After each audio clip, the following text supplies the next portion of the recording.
Mensagens que edificam, ministradas pelo pastor Sidney Ferreira.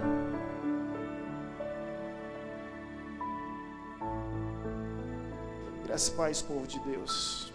Amém? Nós vamos abrir a Bíblia em 2 Coríntios 5:5.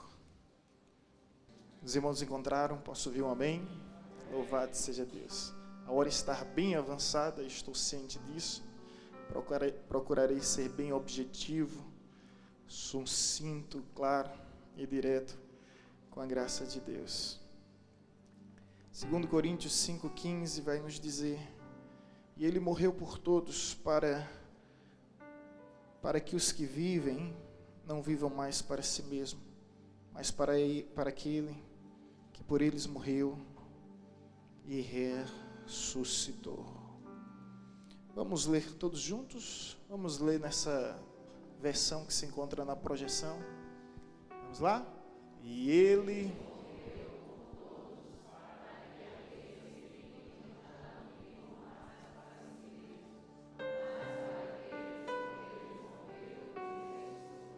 Amém. Ok, conforme eu tinha pedido, deixa o cartaz o tempo todo, tá? Por gentileza. Cartaz do congresso. Viver para Ele. Esse é o tema do nosso congresso. Uma mensagem impactante, né? Viver para Ele. Esse é o propósito. Essa é o propósito da mensagem cristã. É o cerne da mensagem cristã. É o ápice da mensagem cristã. Viver para Ele. Um dia, conta-se uma história, que um missionário veio do campo missionário, um missionário experiente, veterano, décadas no campo. Ele teve a oportunidade de palestrar para a igreja, e ele apresentou a realidade da igreja perseguida. Enquanto nós desfrutamos desse conforto, cadeiras acolchoadas, longarinas, ambiente climatizado, é um altar com vários instrumentos.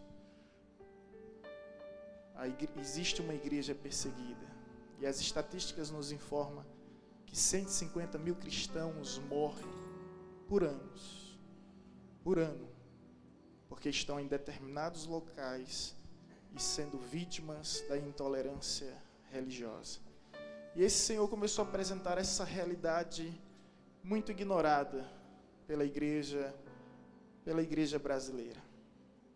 E houve uma comoção, muitas pessoas se emocionaram. Isso acontece quando a gente está no DIP, Domingo da Igreja Perseguida. E um jovem, logo após, procurou aquele missionário tão experiente e disse: olha, missionário, eu estou comovido com tudo que foi dito aqui. E eu tenho um desejo no meu coração. Eu quero morrer por Jesus.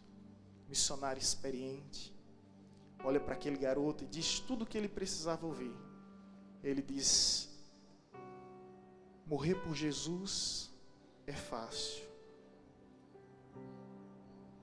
Difícil é viver por Ele. Morrer por Jesus é fácil. Difícil é viver por Ele. Porque quando nós vivemos por Jesus, quando nós vivemos para Jesus, a morte é diária, gente. Fomos considerados como ovelha ao matadouro. Por amor a Ti, todos os dias. Porém, em todas as coisas, somos mais do que vencedores. Viver para Ele é mortificar, não somente todos os dias, mas o dia todo, a sua vontade, seu desejo, suas ambições, seus anseios. Mortificar a sua carne. Isso é uma morte diária. Quando nós testemunhamos através do martírio a nossa morte em Cristo, há diversos relatos, você pode acessar através da internet. Algo que chamou muito a atenção é que os cristãos estavam rindo. Seus semblantes não eram de desespero, mas uma afeição de alegria, de satisfação, de gozo. Eu fui estudar sobre isso e percebi que o martírio era considerado como um dom. Era como um dom. E há vários relatos, não são poucos, de muitos cristãos que chegaram a morrer por Jesus, mas isso só foi possível porque eles viveram por Jesus. Nós não temos a mínima noção do que é cultuar a Deus nas catacumbas, nas cavernas subterrâneas, debaixo de árvores, porque não temos o direito, em determinados países, a depender das suas legislações e do governo, de sequer construir um lugar e dedicar para adoração. Essa é a realidade missionária.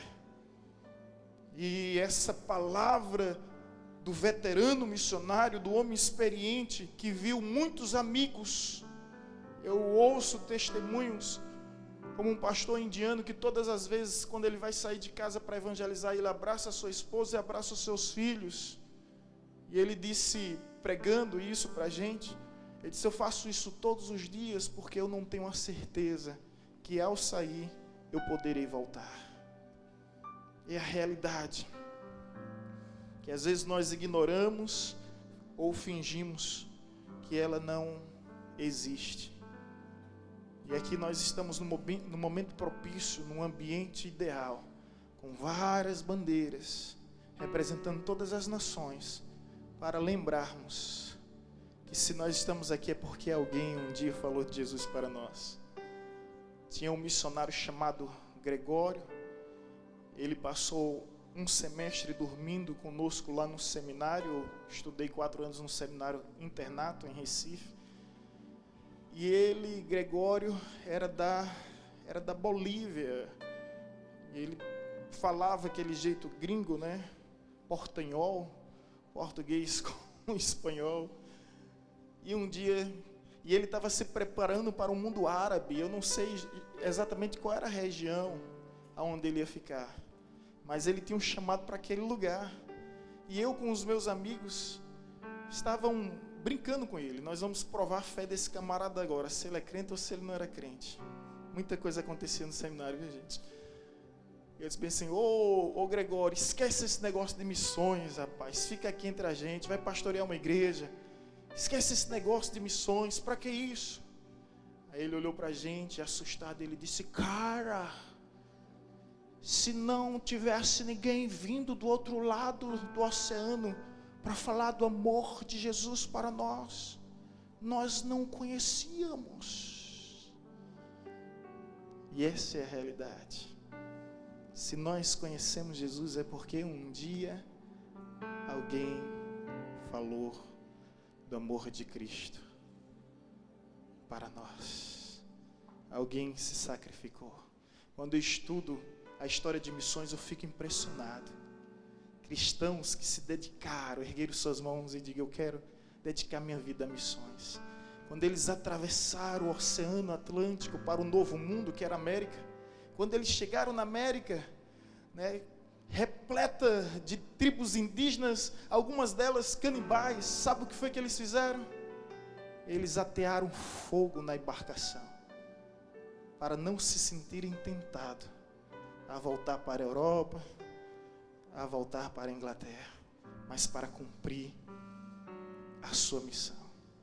Quando 2 jovens se candidatam a ser missionário na África, seus pais pedem com veemência: não vá. A igreja se reúne, o pastor tenta convencê-los, mas não adianta. E a história relata que eles sobem ao navio, e quando os irmãos da igreja ficam sem entender, dizendo: ainda dá tempo de desistir. Mas por quê? Pergunta a mãe de um deles. Eles se abraçam, apontam para os céus e dizem: digno é o Cordeiro.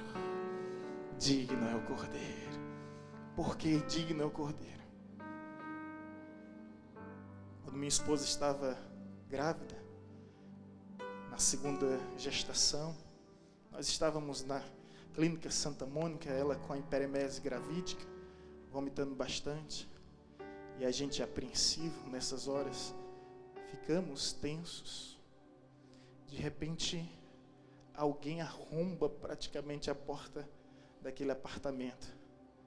Entra sem pedir autorização, sem pedir permissão, e chega marchando. Sério, eu acredito nessas coisas. Chega marchando, olha para minha esposa e diz: o que tu tens no teu ventre é uma menina, ela será uma missionária.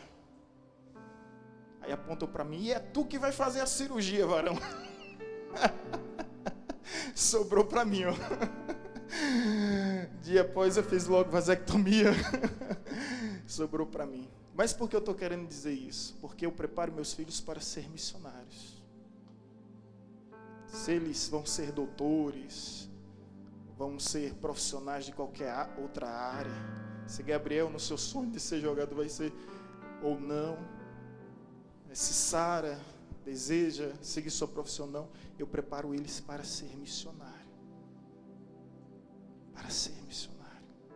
Mas essa é uma realidade um tanto que é difícil, convenhamos, porque eu vejo muitos os pais sonhando que os seus filhos sejam engenheiros, que os seus filhos sejam médicos, mas quando se fala de missões, seus pais ficam assustados.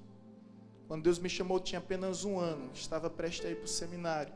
Minha mãe era secretária da igreja, durante muito tempo ela sabia a realidade de um pastor, e ela estava um tanto que preocupada.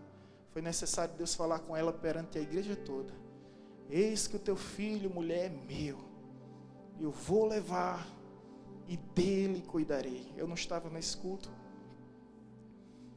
mas ela me conta, juntamente com alguns irmãos, tudo que Deus falou naquele dia.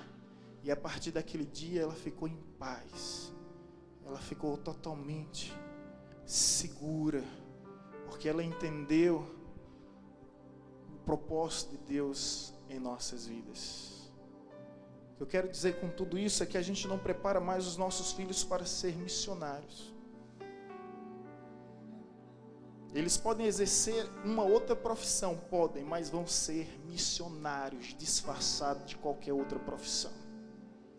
Vão ser, quiserem ser médicos, vão ser, mas missionários disfarçados de médicos. Seja lá o que for que eles vierem a ser, professores vão até ser, se quiserem, mas missionários disfarçados de professores. Quantos aqui tem chamado para missionários?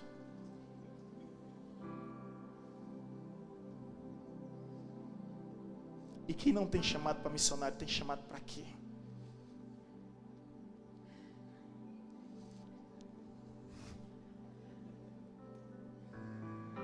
O sentido da palavra missionário é enviado por Deus.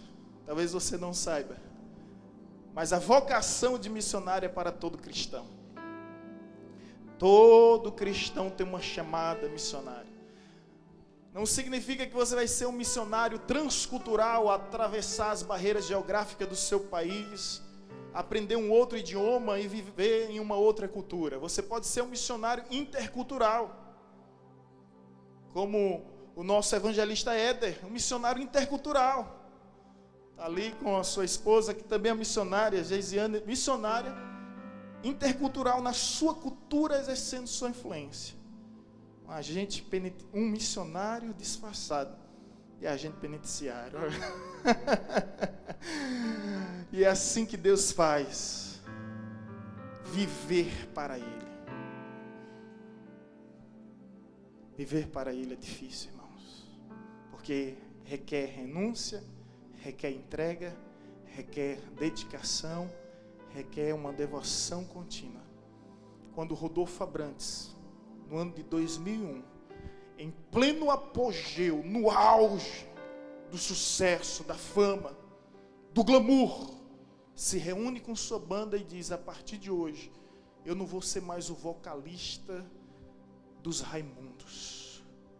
Até hoje a banda não consegue entender. E ele justificou sua saída apenas com uma resposta: eu conhecia Jesus. Ano passado eu estava em Brasília em um evento. E naquele evento ele disse: eu deixei de ser cantor do Raimundos para me tornar um servo, amigo e filho de Deus.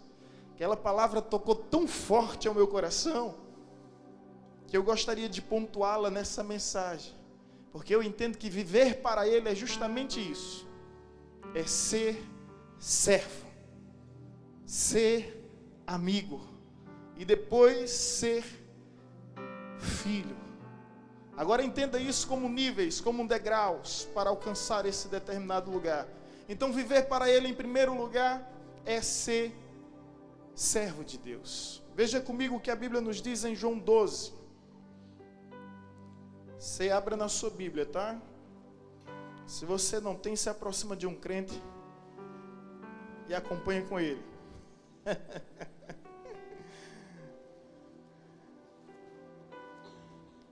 João 12, 26.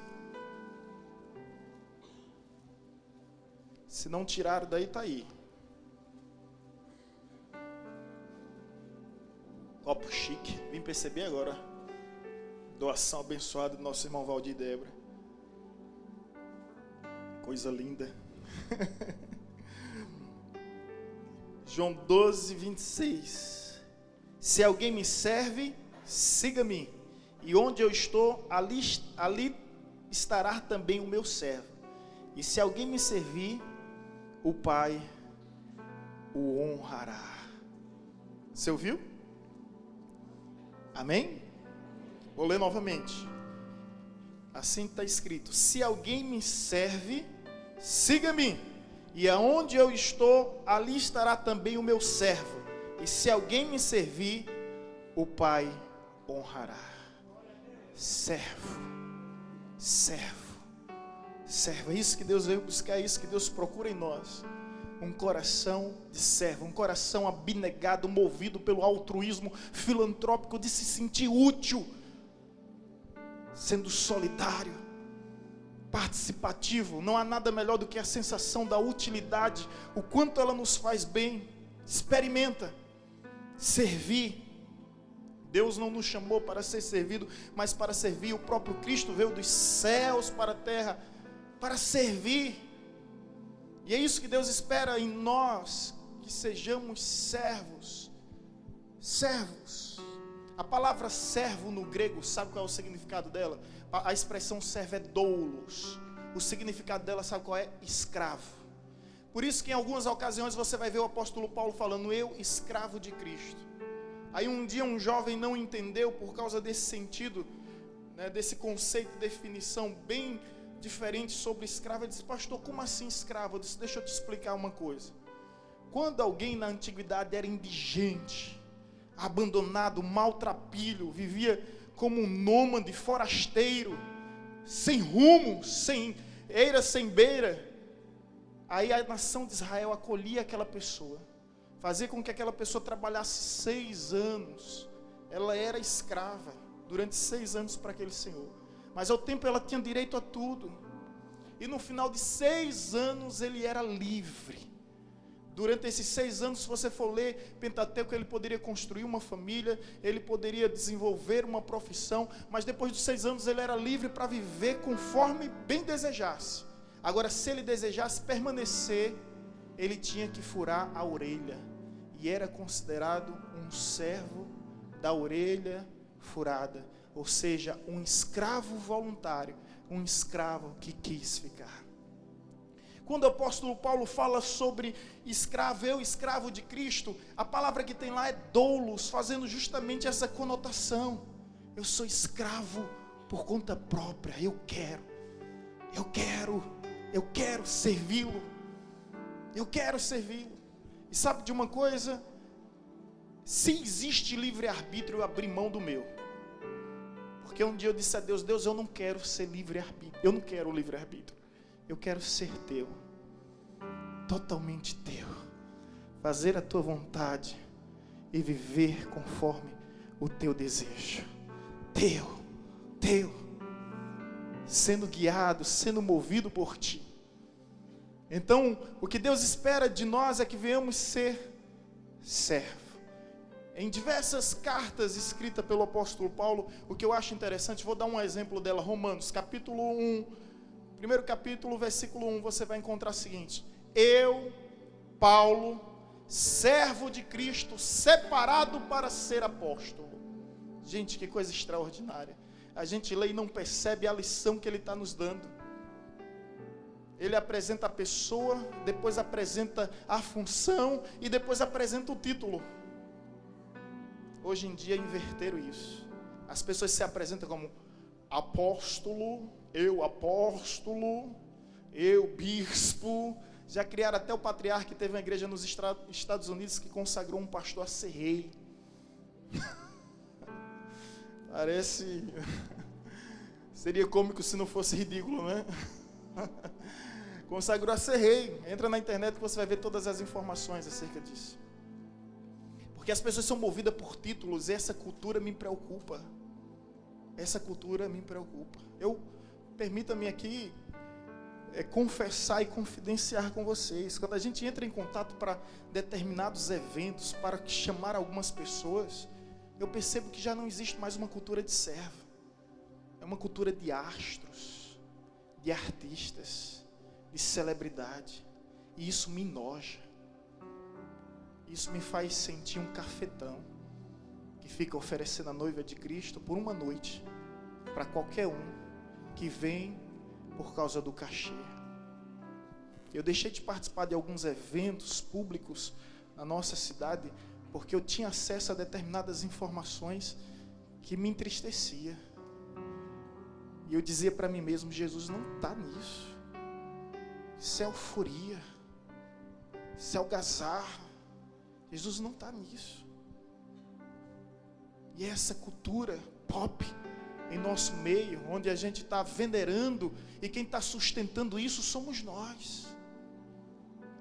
Somos nós. Eu tenho informações que eu não quero dizer, porque muitos vão se escandalizar, e eu não quero ferir a fé de ninguém.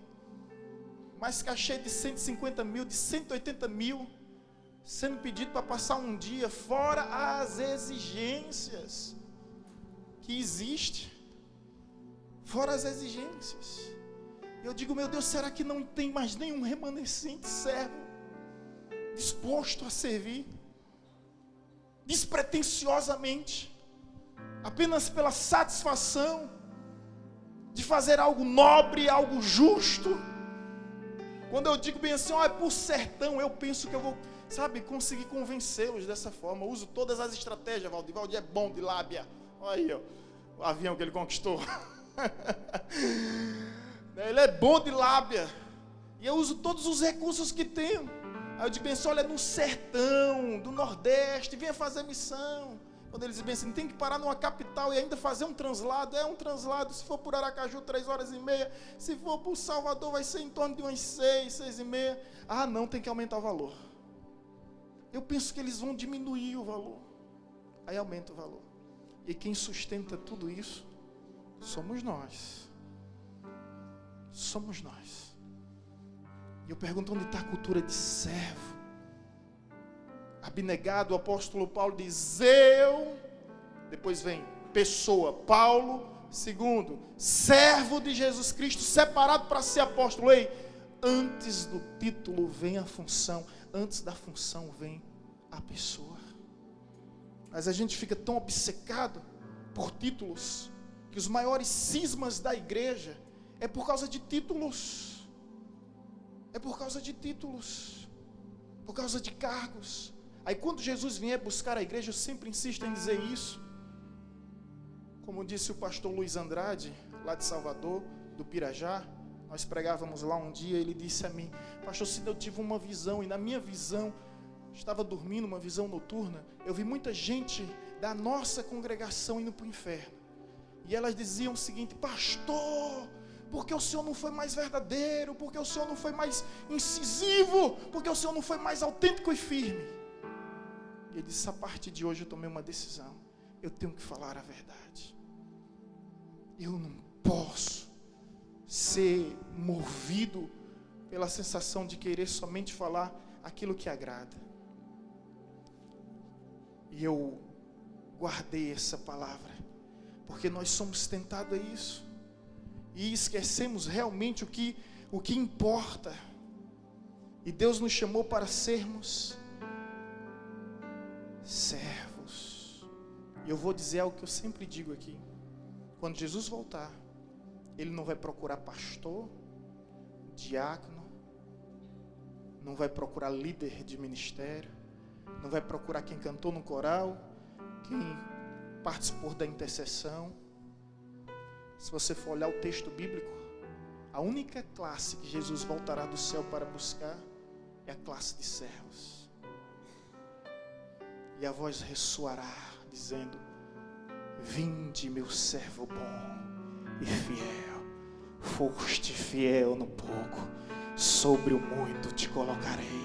Entra no gozo do teu Senhor, que foi preparado antes da fundação dos séculos. O que eu quero ser é servo.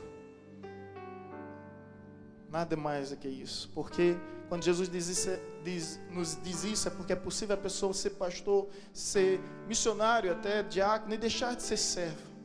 Então, meus irmãos, viver para Ele é ser servo. Quantos servos tem aqui a Deus? Glória a Deus. Agora, quando eu olho o texto, olha que texto lindo, olha que texto maravilhoso. Licença, tá, gente? Coisa linda. Se alguém me serve, siga-me. E onde eu estou, ali também estará o meu servo. Me perdoa, mas eu não consigo imaginar Jesus na Copavela. Não consigo imaginar. Me perdoa, mas eu não consigo imaginar Jesus em determinados locais, em determinados ambientes. Quer ser servo de Jesus? Olha o que nos diz o texto: se alguém me serve, siga-me, e onde eu estou, ali estará também o meu servo. E se alguém me servir, o Pai honrará.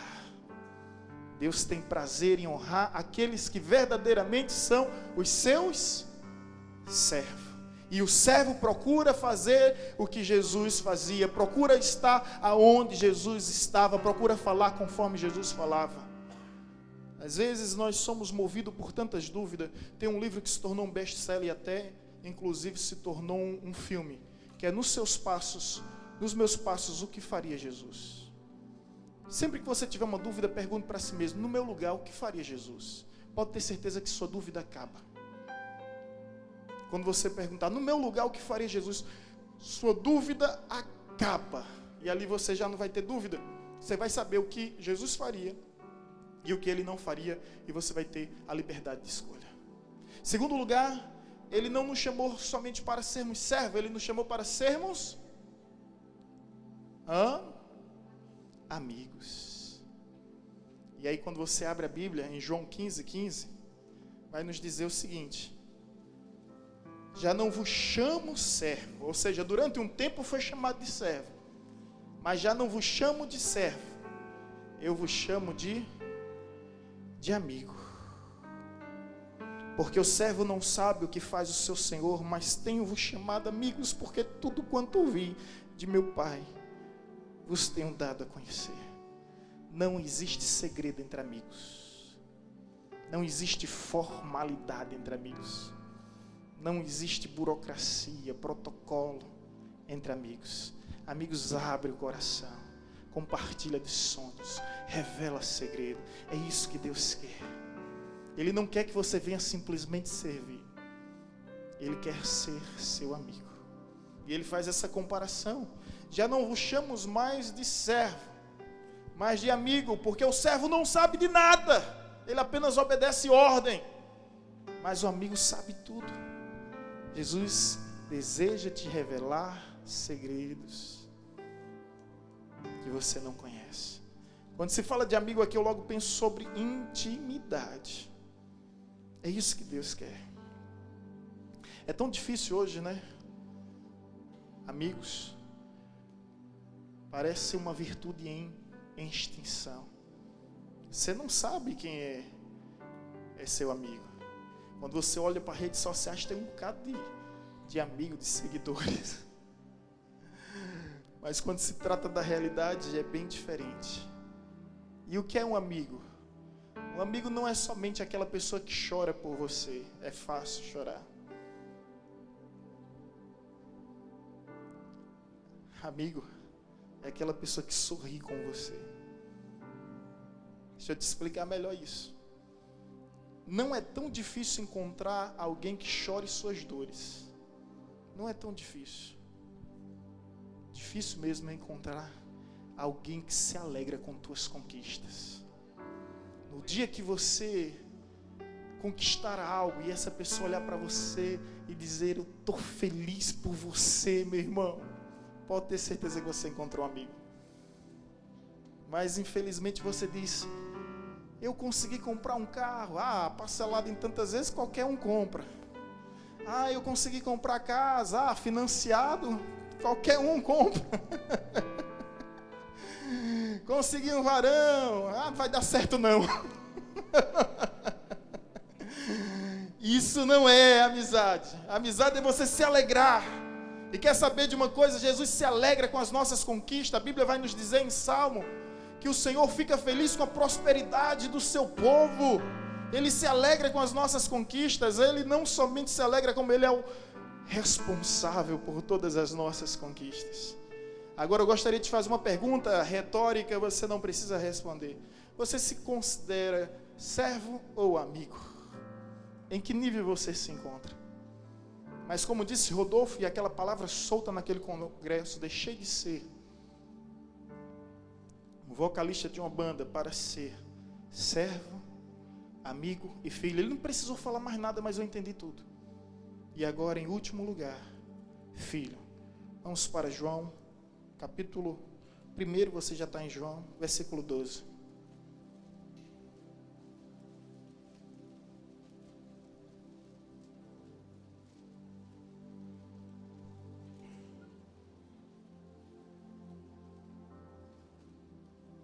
Mas a todos quantos o receberam, Deus deu-lhes o poder de serem feitos filhos de Deus, a saber, aos que creem no seu nome. Achou ruim? Rasgue a Bíblia. Você acredita que uma vez eu dando um estudo doutrinário na igreja, eu disse: gente, mas não fala esse versículo não, porque as pessoas não vão entender. As pessoas vão entender sim. A questão é se elas querem entender. Achou ruim? Rasgue a Bíblia. Não fui eu que escrevi,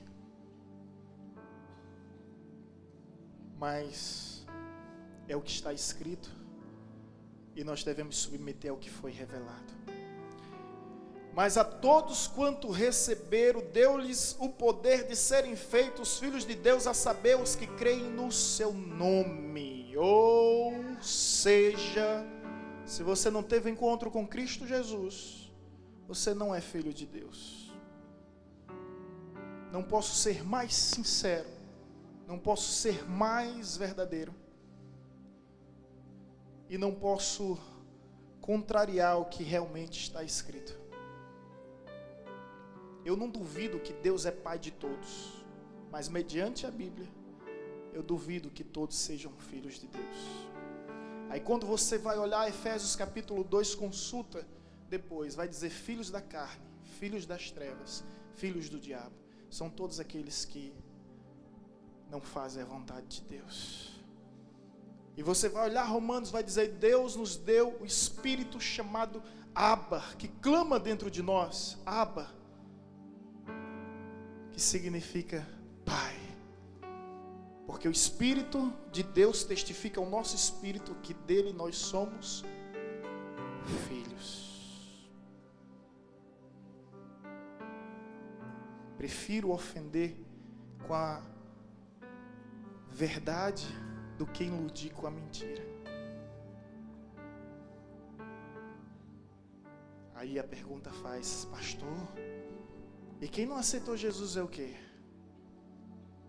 Criatura de Deus. Mas eu discordo de João.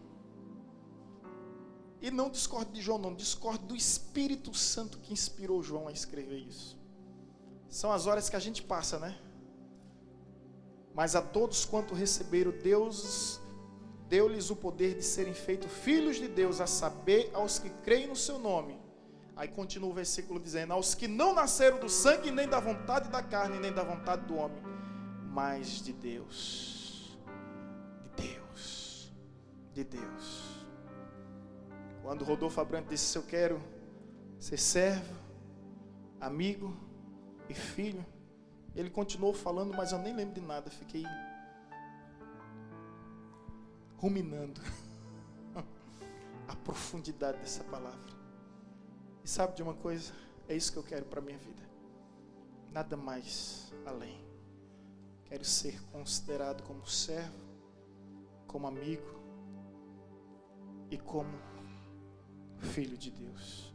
Nenhum título pode tirar isso de mim. Nenhum cargo pode tirar isso de mim.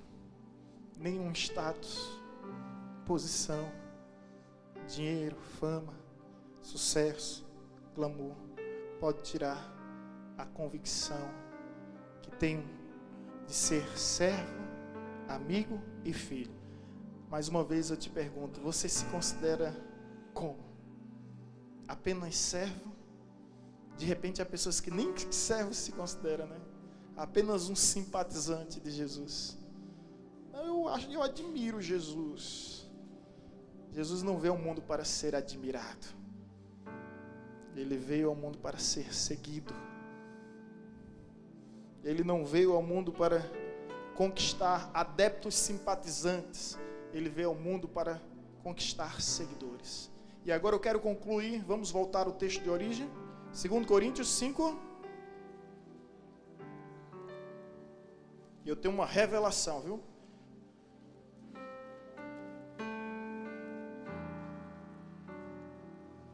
Fui pregar numa igreja, foi em Boston. Aí disseram bem assim: pastor, a igreja que o senhor vai pregar é uma igreja de revelação. Os irmãos amam a revelação. Eu, ai, agora o que é que eu vou fazer? Eu, graça e paz, povo de Deus, os irmãos, amém. Eu disse: olha, eu sou um pregador de revelação. Os irmãos, aleluia. Eu disse: revelação da palavra. Pode ter certeza que vai ter revelação da palavra. E a maior revelação que existe é a palavra. São as escrituras sagradas. Pode descer anjos e legiões de anjos. Isso não me impressiona. Não me encanta. E olhe que já tive experiências como essa. Quem já me viu sabe muito bem. Mas o que me convence é a palavra. Quem me sustenta é a palavra. Quem me fortalece é a palavra. Quando o apóstolo Paulo diz em Gálatas capítulo 1:8, ele diz: ainda que nós, ele se coloca na condição de apóstolo, ou mesmo um anjo do céu vos pregar uma palavra que vá além dessa que está escrita, seja considerado o quê?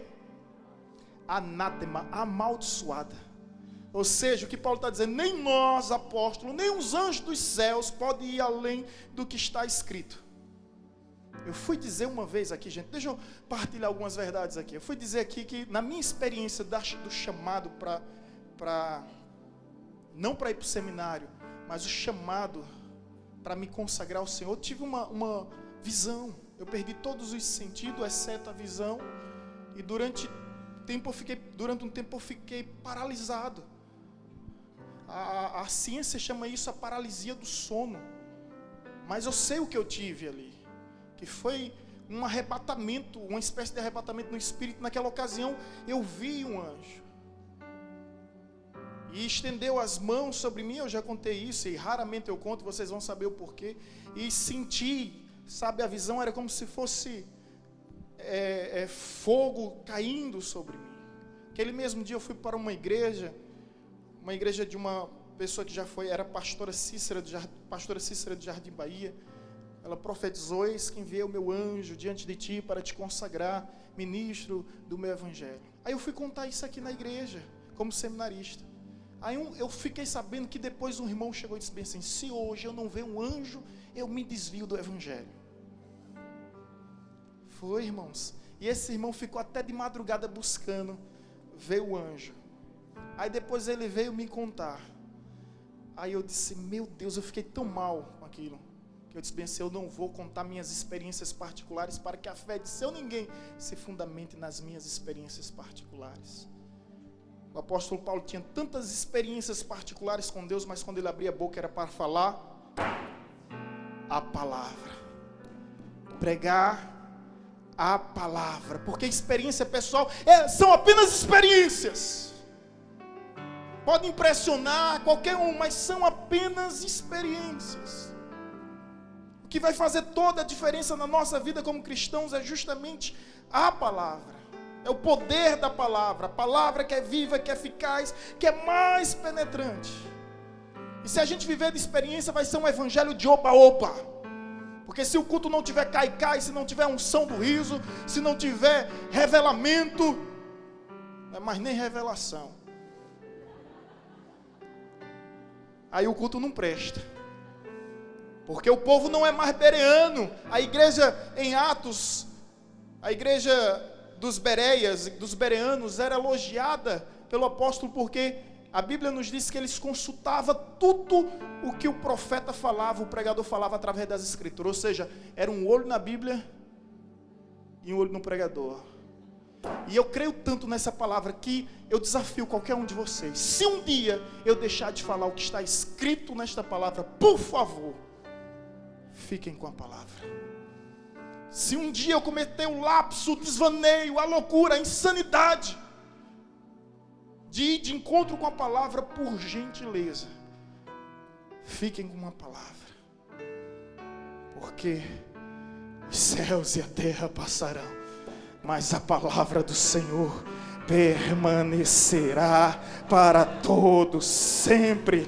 Nada podemos contra a verdade, senão pela verdade. Aleluia. Aleluia. 2 Coríntios 5 vai nos dizer, versículo 13.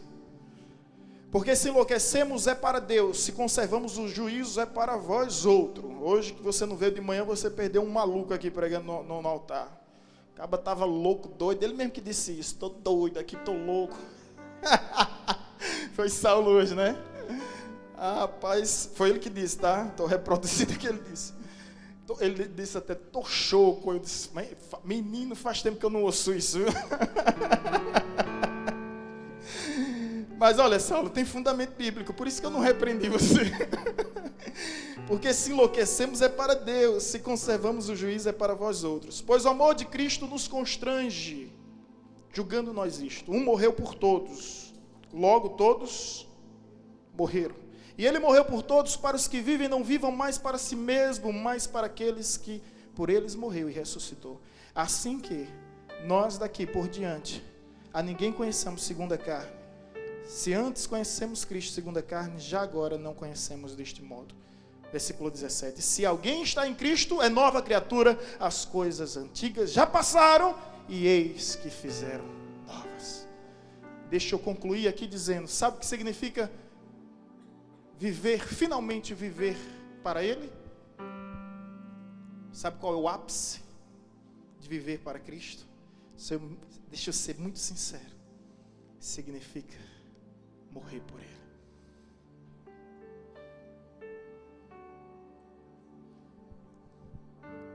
O chamado de Cristo é chamado para morrer. Aquele que ganhar a sua vida, perdê-la. E aquele que perder a sua vida, ganhá-la. O final de tudo significa morrer por Ele. Se você vai olhar o Evangelho, Jesus nos chama para morrer por Ele. O apóstolo Paulo, ele entende tanto isso que ele diz, viver é Cristo. Eu morrer. Morrer é lucro. Morrer por Ele. É forte, né, gente? Mas essa é a maior vocação do cristão. É ser capaz de morrer por Ele. morrer por Jesus. O homem que não tem uma causa pela qual morrer não é digno de viver. Um pensador chegou a dizer isso. Você seria capaz de morrer pelo quê? Você seria capaz de morrer por quem? Agora entenda, antes que me interpretem mal. Sou responsável pelo que falo, cada um é responsável pelo que me interpreta. Se Jesus desejasse que você simplesmente morresse por Ele, era fácil demais. No momento que você viesse após o apelo e dissesse, eu aceito Jesus como meu Senhor, era só Ele dizer, vem. Mas Ele nos deixa vivo para que nós venhamos viver para Ele. Agora, viver para Ele é estar disposto a morrer por Ele. Essa é a maior vocação do cristão. É ser capaz de morrer. Um morreu por todos. Logo todos morreram. E Ele morreu para que os que vivem não vivam mais para si mesmo, mas viva para aquele que por eles morreu e ressuscitou, o qual está à destra de Deus Pai, intercedendo por nós. Isso é viver para Ele, esse é o chamado, essa é a nossa vocação, que você saia desse lugar decidido a viver com Cristo, viver para Cristo. Eu não estou te chamando para viver por religião, nem para a religião, é totalmente diferente. Jesus não viveu para a religião, Jesus viveu para fazer a vontade de Deus, e pela vontade de Deus Ele morreu, pela vontade de Deus Ele ressurgiu, pela vontade de Deus Ele foi arrebatado às alturas e se encontra à destra de Deus Pai. Para cumprir a vontade de Deus, Ele ainda voltará a esse mundo para resgatar aqueles que de fato pertencem a Deus, que estão fazendo a vontade de Deus. Essa é a nossa vocação. Agora, se você pensou errado ou o contrário, sinto muito, mas essa é a verdade. Cristianismo não é uma religião que nos conforta, é uma religião que nos confronta. Você não vai encontrar conforto no cristianismo. Você vai encontrar confronto. E sabe o que significa isso? Deus moldando o teu caráter, Deus moldando a tua vida, porque carne alguma pode entrar no reino dos céus. Somente o Espírito pode adentrar no reino espiritual. E Deus vai nos tratando, até sermos semelhantes a Ele.